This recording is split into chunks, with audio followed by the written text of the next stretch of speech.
Hi guys and welcome on GSM Mavis YouTube channel. In this video I will show you how to find your phone with your Galaxy Watch and also find your watch with your Samsung phone.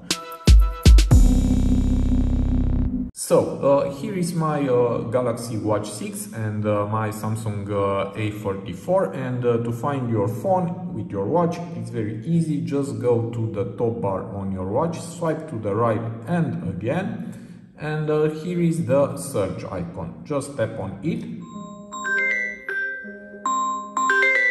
and my phone was found. I will tap stop. So it is very easy, and now let's go to your phone, and to find your watch just go to all apps, and here go to Galaxy Wearable, go down, and we have here find my watch. Tap on it and now tap start,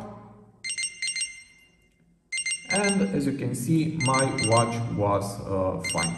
So it is very easy. I hope this tutorial to be useful for you, and see you to the next. Have a nice day.